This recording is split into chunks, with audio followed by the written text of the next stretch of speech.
That's really the only coffee in the world? Well, your father says so, and your father knows best.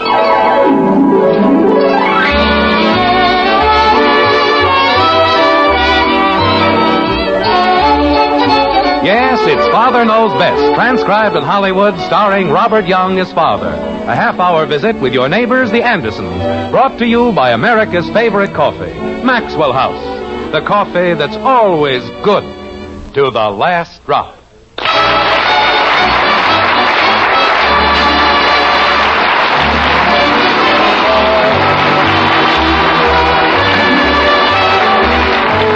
In Chapter 10 of Oliver Twist, the astute Mr. Dickens observed, there is a passion for hunting something deeply implanted in every human breast. Well, in Springfield, in a white frame house on Maple Street, the Andersons are living examples of the Dickens philosophy. I don't mean they spend their days tracking wild game or stalking the savage beast in his native lair. Nothing like that. The Andersons specialize in bargains, and there are no greater hunters on either side of the Mississippi. Like this. Margret! Honey, I'm home. Jim? Well, who do you think? It's Murgatroyd McDougal, the friendly plumber. Jim, don't you dare come into the den. I can't hear you, honey. What are you doing in the... Jim Anderson, I asked you not to come in here. Why not? I wanted it to be a surprise and you had to spoil it. Shall I go out and come back in again? No. As long as you're here, well, what do you think of it? Of what? You mean you don't notice anything new? No, everything looks just... Honey, will you please ask Bud to keep his junk off my desk? What junk? That bunch of old scrap iron. If he can't find any other place... Jim, that's the surprise. In a big house like this, I should think... It's what? That's the new lamp I bought. That's a lamp. Isn't it beautiful? Margaret. The base is an early New England weather vane, and there isn't another one like it anywhere in Springfield. Honey, I was perfectly happy with the lamp I had. It's so quaint, and a real bargain, too. I know, but you see, the lamp I had... It was only $12.95, and Mr. Adams says all it needs is some new wiring. Fine. But the lamp... How much? $12.95. You paid the junk man $13 for that... That? It was not $13. It was $12.95. I beg your pardon. And Mr. Adams is not a junk man. He's a collector of early American relics. See what he'll give us for my Aunt Martha. Jim. Honey, there was nothing wrong with the lamp I had. Was there? Doesn't it mean anything to you to have a lamp that's, well, a little different? I'd rather have one that works. And the lamp I had... Mr. Adams said he wouldn't be surprised if this was the only lamp of its kind in the entire country. Oh, I wouldn't go that far. I mean, there must have been somebody else who needed a weather vane on his desk. Jim. After all, why guess which way the wind is blowing when you can have a weather vane right in your lap? Jim Anderson, you know very well... What if you want to do a little light reading up on the roof?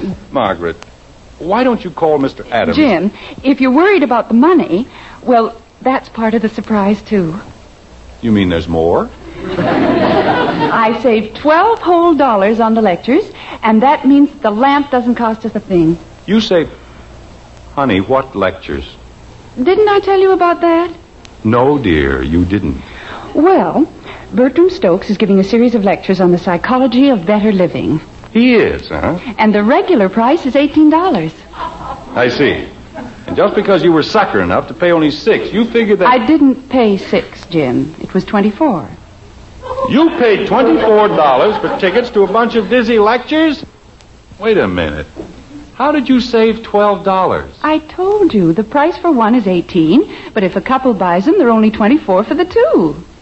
So, you saved $12. Well, didn't I? Margaret. 18 times 2 is 36, and I only paid 24. And if that isn't a clear saving of $12, well, then I just don't know how to add. Honey. Yes? I think I'll go out and water the lawn. Jim, dinner's almost ready, and if you go outside... Mother! I'll come in when you call me. I'll just be in the backyard. Well, just a minute, dear. We're in the den, Betty. Honey, I've had a hard day at the office, and if I feel like watering the lawn... Mother, wait till you see what I've got. If this isn't the dreamiest thing. Betty, please. Your father was telling me something. He was? Oh, hello, Father. Hello, Betty. Hey, Mom. Well, I guess it's closer to dinner time than I thought. Go ahead, Father. What? Mother said you wanted to say something. Well, it's nice of you to remember. You see... Where is everybody? We're in here, Bud. I'll be right in. Go ahead, dear. Why don't we just skip the whole thing? I don't understand you, Jim. You make such a big fuss about being interrupted. And then when we do listen... Honey, it isn't important. It certainly is. If you have something to say, we want you to say it. Don't we, Betty? Oh, sure. Well, all I wanted to say Boy, was... did I ever pull a fast one. Bud. Wait till you see what I got, Mom. Bud, your father's here. Oh? Wait till you see what I got, Dad. Margaret, why can't I just go outside? Wait a minute, Dad. You gotta hear this. I don't want to hear anything. All I want to do...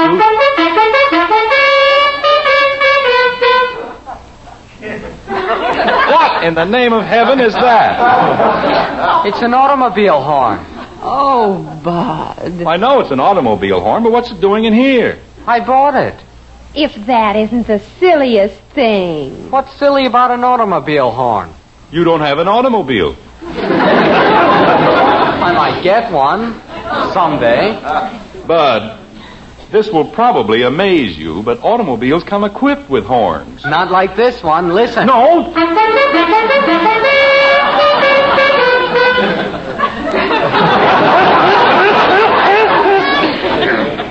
Bud, Yes, Dad? does it always do that? Do what, Dad? Just hang there at the end? Oh, sure. The last note doesn't blow. I see. That's why I got it so cheap. If you think that's cheap, wait till you see my bargain. Margaret. Betty, maybe this isn't quite the time. But look at it, Mother. The Rubaiyat of Omar Khayyam in the original Persian. Willie thought he was pulling a fast one on Just me. a second, Bud. Betty, Yes, Father? since when do you know how to read Persian? I don't. Then what good is... As a matter of fact, nobody in Springfield does. That's why I got it for only $3.50. You know, this is a great family. Lamps don't light, horns don't work. It's only one note, Dad. The other 14 worked fine. See? Well, don't push the...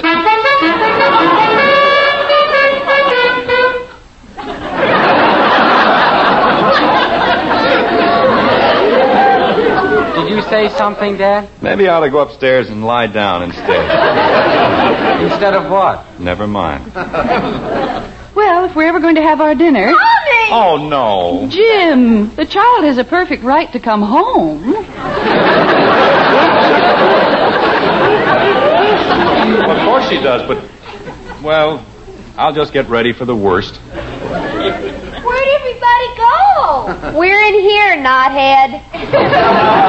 Betty, I wish you wouldn't call her that. And the wristwatch didn't even work at all. What wristwatch?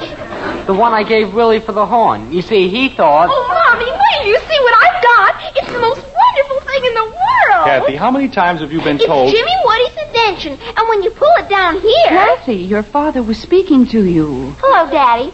You pull it down here... Kathy. And it throws rocks.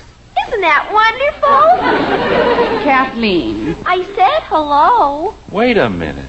You bought a machine to throw rocks? Jimmy Woody invented it. You don't break enough windows throwing them by hand. You have to have a machine. And besides, the batteries are practically new. Kathy, I want you to take that invention right back to Jimmy. But I paid him 28 cents. You heard your mother, Kathy. It's bad enough... But this won't break any windows, Daddy. It doesn't even work. Margaret, Jim, if it doesn't work, it certainly can't do any harm. I'm going outside. Don't go out of the backyard, Jim. I won't. Want me to come with you, Dad? No, stay right where you are. Mother, have you ever seen such a mysterious writing in your whole life? Jimmy says he's going to invent a bigger one for throwing big rocks.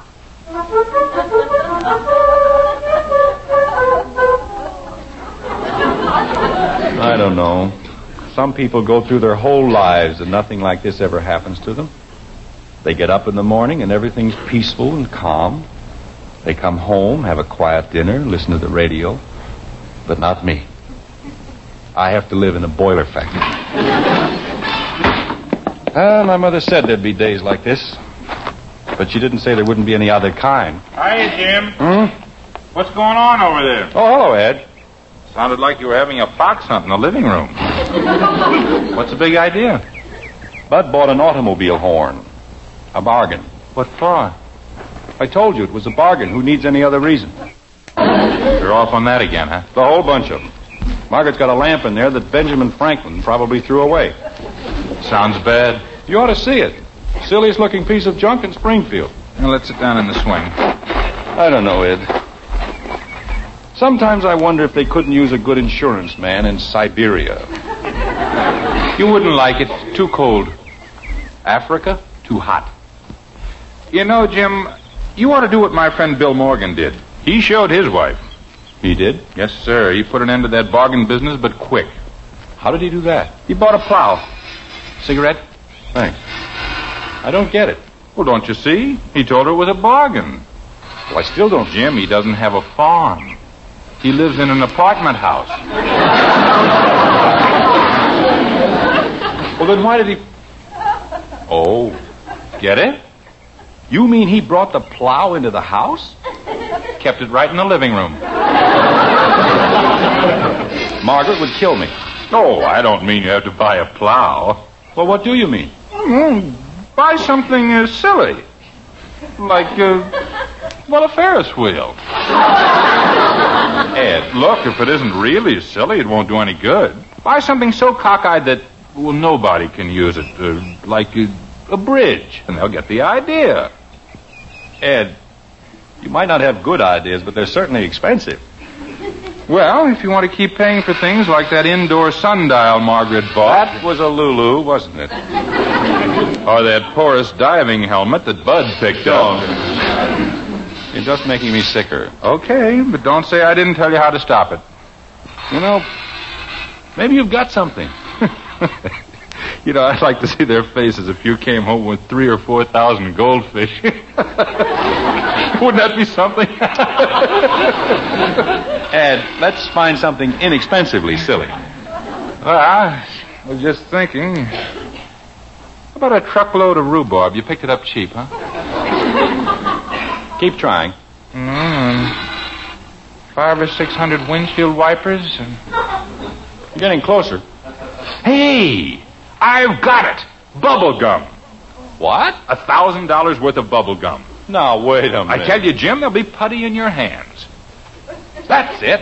Well, sit still, will you? Hey, where are you going? I'll see you later, Ed. I've got to call the hardware store. For bubble gum? Who wants bubble gum? I'm going to buy 100 pounds of putty.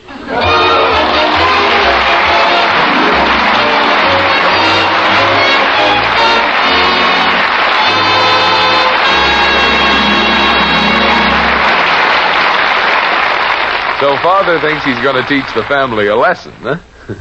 Well, only time will tell if he's right about that. But ladies, lots of times there's just no question about the head of the house being right.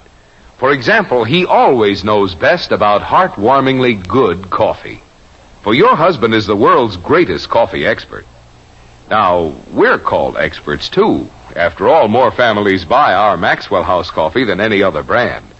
But when the fragrance of coffee you brew brings your husband to the kitchen, why, he's the only expert who counts. And tomorrow, if you'll fill his cup with the hearty goodness of our Maxwell House, we're sure he'll smile his delight and say, Golly, that's great coffee. yes, that's exactly what he'll say. In fact, we'll return your money if he doesn't. You see, no other coffee can give you that same famous good to the last drop flavor. Flavor that good requires a very special recipe, one that insists on extra choice rich coffees blended just so. And only Maxwell House has that recipe. No wonder, then, no coffee tastes like Maxwell House. No coffee is made like Maxwell House. So tomorrow, serve your husband the truly superb flavor of Maxwell House. If he doesn't say, best coffee ever, Just send us the can and unused portion, and we'll refund your money. Our address is right on every familiar blue tin. Yes, offer the world's greatest coffee expert the enjoyment of coffee at its best. That's Maxwell House Coffee. Always good to the last drop.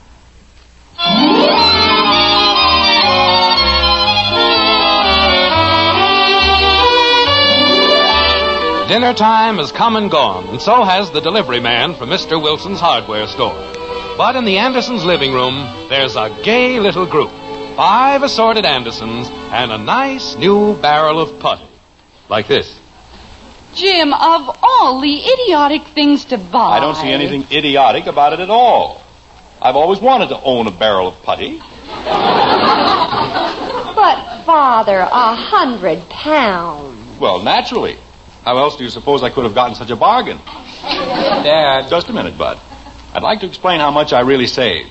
You see, if you buy putty in small quantities, you know, the small 8-ounce cans, you have to pay for the labels and the printing and well, it comes to quite a good deal. Almost 50 cents a pound.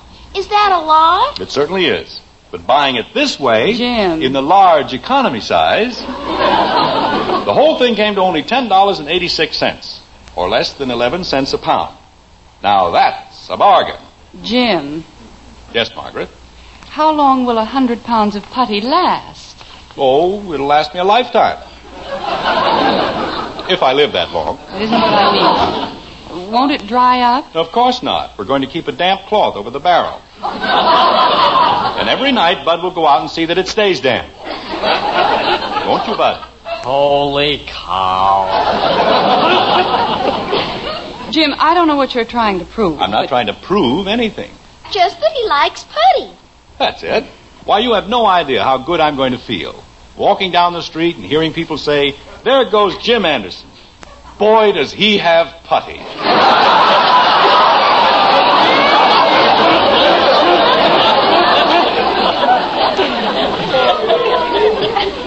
Father. Yes, Betty? My book only cost $3.50. I didn't say anything about your book, did I? No, If you want me to, I'll put the horn in your car. You'll put that horn in my car over my dead body. How about Jimmy's invention? Kathleen, for your information, that is known as a catapult. It is? Yes, and it was invented by a Greek named Archimedes. It was not. Kathy. Well, Jimmy's my friend, and he said he invented it. And I don't care what the other man told Daddy.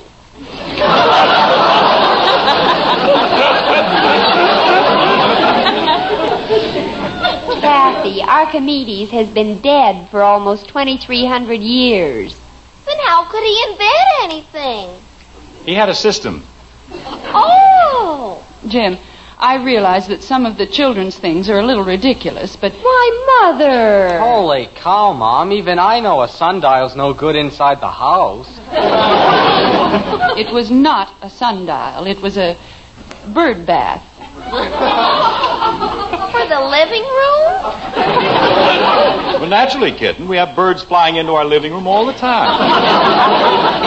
Now, look, Jim. Wait a minute, honey. I'm on your side.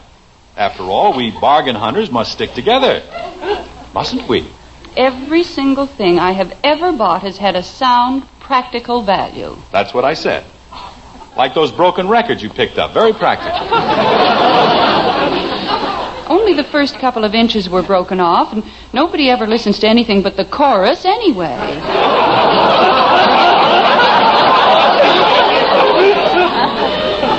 Mother, how can you say my book is ridiculous? It's beautiful. But you can't read it.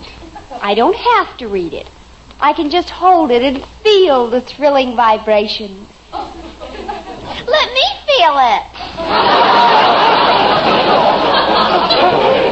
Oh, stop it. I only wanted to feel it a little. Let her feel it, Betty.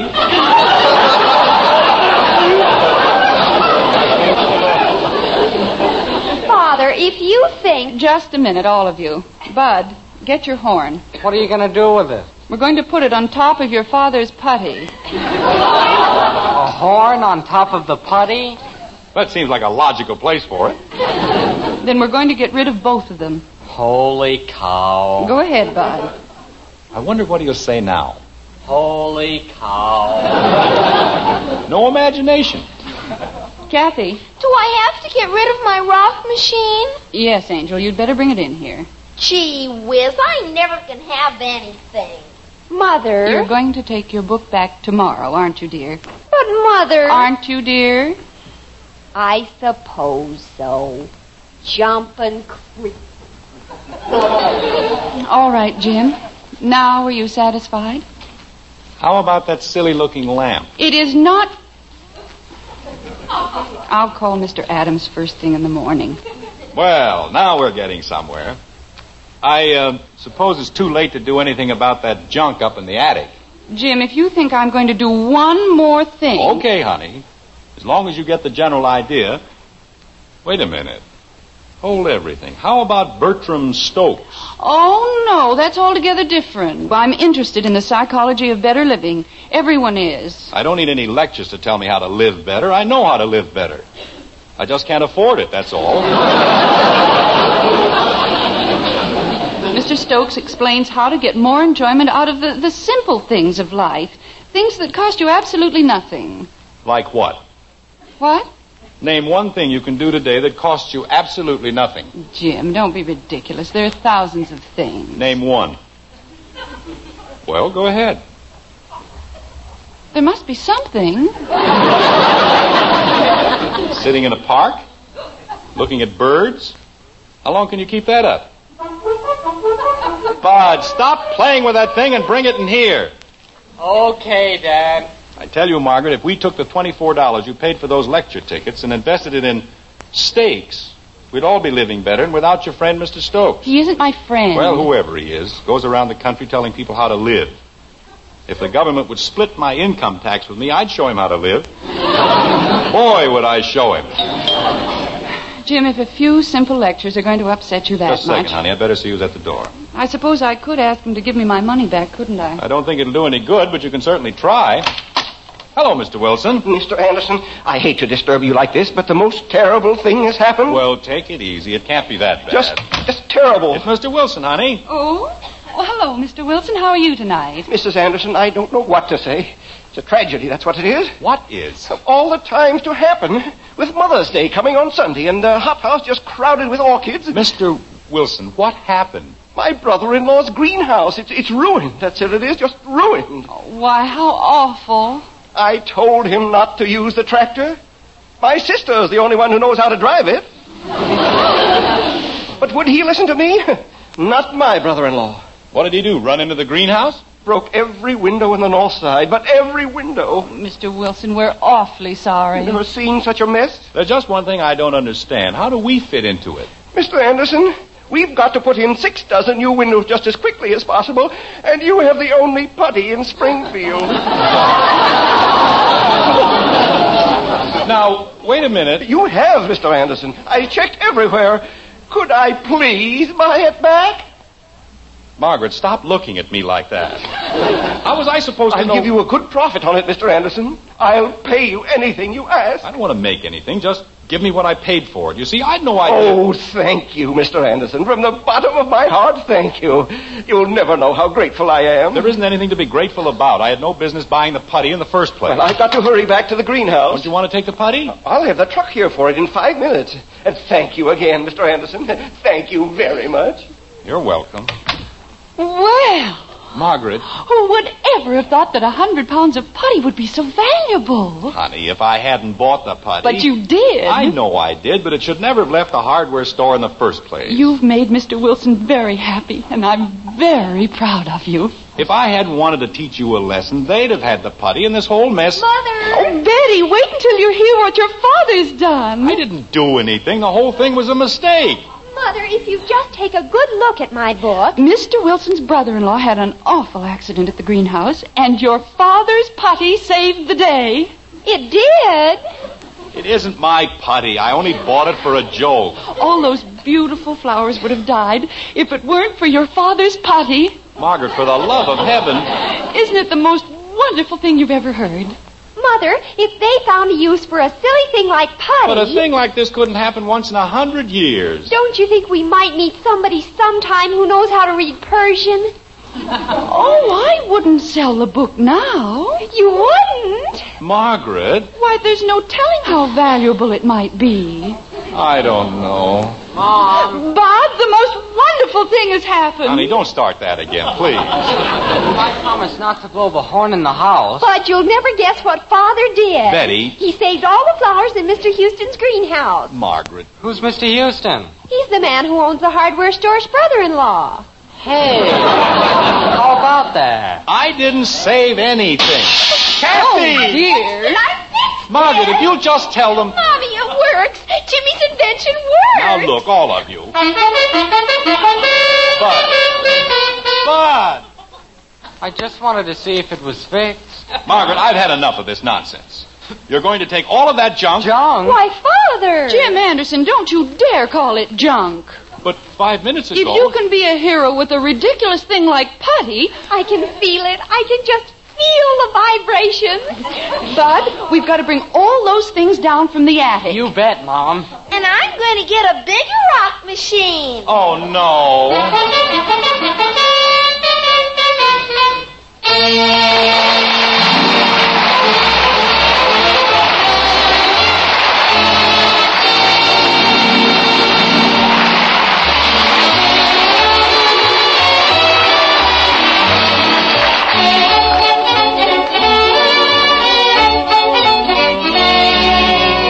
You know, ladies, with coffee, flavor and value are really the same thing.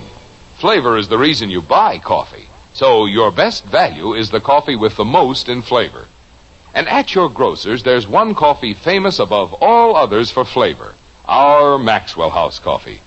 This weekend, then, take home one of those familiar blue Maxwell House tins with the big white cup and drop. Serve a satisfyingly good cupful to your husband, the world's greatest coffee expert.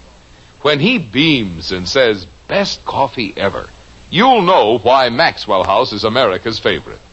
Then just count all the truly delicious cups you get from each pound. You'll agree, Maxwell House is today's coffee buy. Yes, for the most in value, in real coffee drinking pleasure. Make your coffee Maxwell House coffee. Always good to the last drop.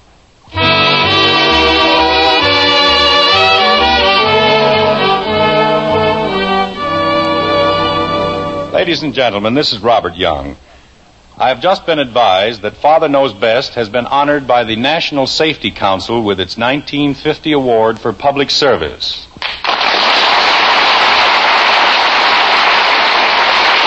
On behalf of the entire cast, our writer, and our sponsor, I should like to express our gratitude for this signal honor.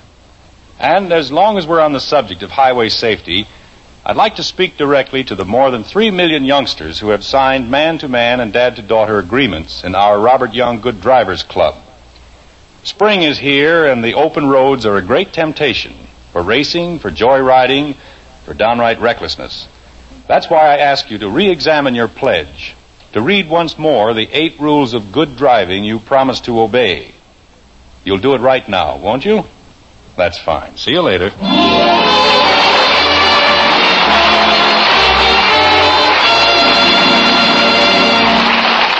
Folks, Gainsey, the famous talking dog, always says, Gaines Meal. What about Gaines Meal, Gainsey?